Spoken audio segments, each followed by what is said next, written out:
আরও একটি নতুন ড্রেসের ভিডিও নিয়ে আসলাম। অসম্ভব সুন্দর একটি ড্রেস, পিঙ্ক কালার টাইপের, পুরো অল ওভার সিকোয়েন্স থাকবে, পুরো অল ওভার এমব্রয়ডারি ওয়ার্ক করা থাকবে, জরি সুতা এবং মাল্টি কালার সুতা দিয়ে এমব্রয়ডারি ওয়ার্ক থাকবে। এটা হচ্ছে নেক পোর্শন। এই নেক পোর্শনে সুন্দরভাবে গলার ডিজাইন করে দেওয়া আছে। এই হচ্ছে গলার ডিজাইনটা খুব অসম্ভবভাবে সুন্দর করে দেওয়া আছে।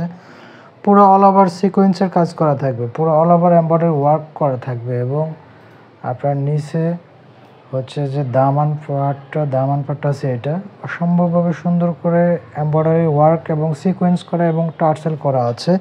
ড্রেসের হাতাটা আমি দেখিয়ে দেবো। এই হচ্ছে ড্রেসের হাতা, অসম্ভব সুন্দরভাবে সিকোয়েন্স করা এবং সিলভার কালার সুতা দিয়ে এমব্রয়ডারি ওয়ার্ক করা, সিকোয়েন্সের কাজ করা আছে। এটা দোপাট্টাটা আমি দেখিয়ে দেবো আপনাদেরকে। এ হচ্ছে দোপাট্টাটা অসম্ভব সুন্দর একটি দোপাট্টা, অনেক বড় সিকোয়েন্সের কাজ করা থাকবে। হচ্ছে দোপাট্টার দুই সাইডে আপনার হচ্ছে এমব্রয়ডারি ওয়ার্ক এবং সিকোয়েন্স করা থাকবে এবং মাঝখানে আপনার এমব্রয়ডারি ওয়ার্ক এবং সিকোয়েন্সের কাজ থাকবে। এই হচ্ছে দোপাট্টা।